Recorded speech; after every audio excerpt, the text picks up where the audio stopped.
Hello friends, I'm host Eric, talking with famous people back on the old laptop for ease, simplicity, and speed of upload. That's right, on this laptop, when I finish a video, what happens? Well, I open the folder of camera roll on this laptop, drag and drop it into the YouTube upload, boom, that's it. What am I not going to do? Edit this. If I screw up early on in a video, I'll typically start over because I'd like the beginning to be clean, and then hopefully once I get rolling into the video I don't go off on too many tangents. If I do, I forgive myself and say, well, next time I'll do a little bit better, and I upload it anyway, unedited. Why? Well, I express my concern for my viewer and legitimate attempt to show respect for them in the process of making this video, which is to say, I'm attentive to how I'm talking, I'm attentive to not repeating myself, I'm attentive to nixing filler words, unnecessary long delays, like that. And generally being attentive to what I'm doing. Okay, the reason I'm bringing this up now is because I've had an absolutely delightful evening conversing with So Melicious. First on comments on her video, and there's now another video of hers. I watched multiple of them this evening. And then eventually by email, which is very nice. Annoyingly, she doesn't want to talk over Skype or something. I don't know why. This is frustrating to me. You see, I'm a right now kind of person. I want to do what I want to do right now.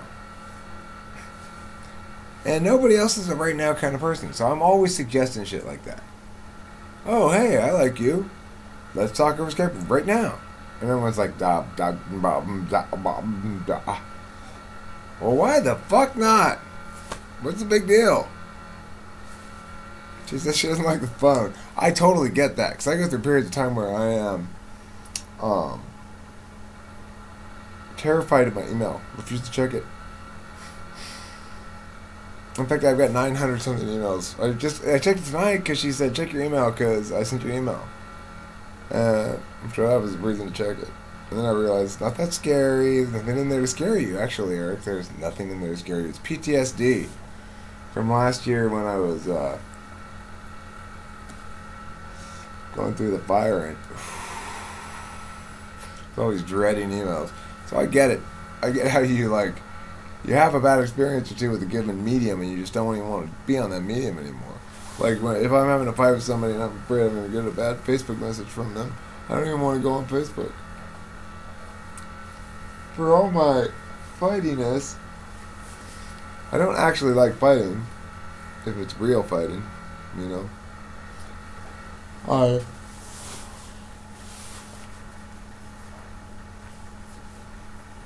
Excuse me. I can take myself to that place. It's not something I naturally want to do. I mean, ultimately, I'm motivated by FE. I think the way that here's a tangent. I think the way the Garden of Sac actually works is, the first one is who you are, how you can't even think of it exactly what it is because it's so much who you are.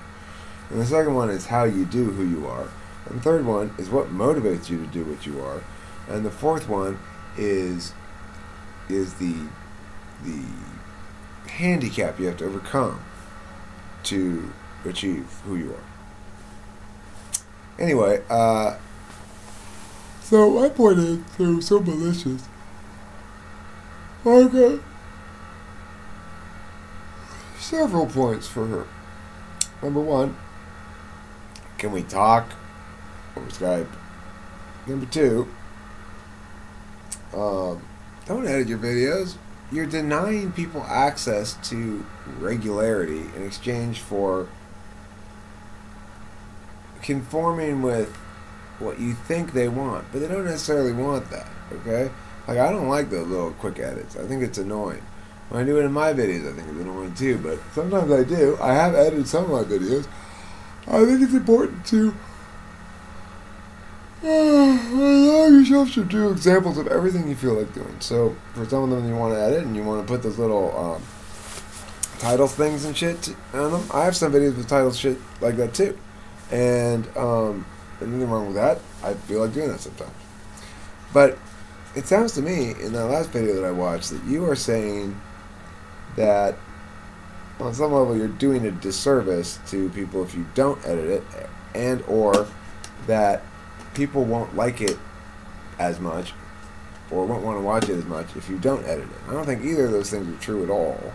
I also think that you can develop habits of reminding yourself to stay on point. You know, I think this is something of an advantage I have because of my job. I have to demonstrate a lot of times 4-minute speeches, 2-minute speeches, 3-minute speeches, well, not 3-minute speeches, but 3-minute crossfires, and I have to make sure I cover the whole flow in that time period, so I've got to be very organized in my delivery of the speech. What's interesting is that it becomes harder for me when I move up to a longer debate format. Like an introductory Lincoln Douglas speech is difficult for me because it's 7 minutes long. So I don't expect myself to be as rigorously organized or anything on these videos that I do and to demonstrate in a debate speech. But then again, these videos are not responsive on a point-by-point level in the way that a debate speech is, and so it doesn't need to be that well organized. The general gist of this video, of course, is think about YouTube differently, is my suggestion. Obviously, you may say, I've already thought about all that and dismissed it, and this is why, and I've got my own reasons, and you're wrong. And that's totally cool. I'm just saying, I believe a person is better off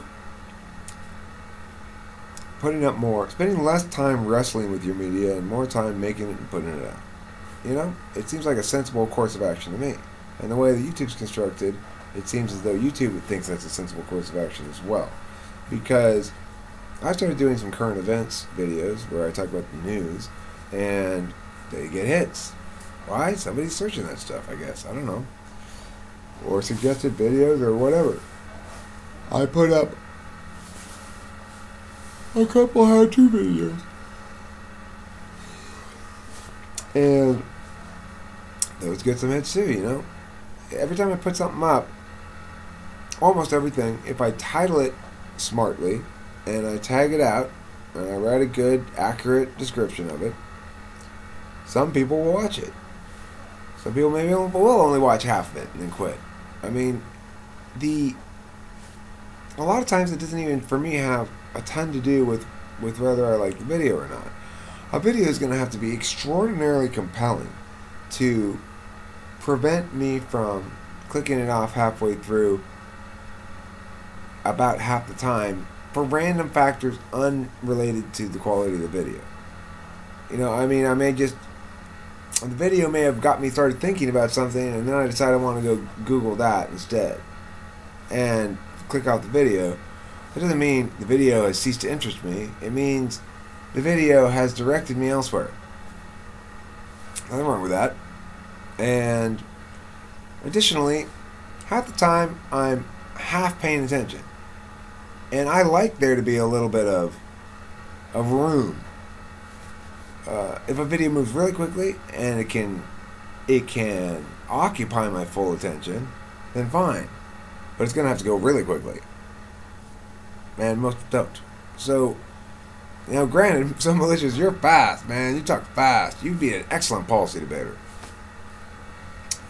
So, I'm going to finish this one under 10 minutes as just sort of a exercise in editorial discretion.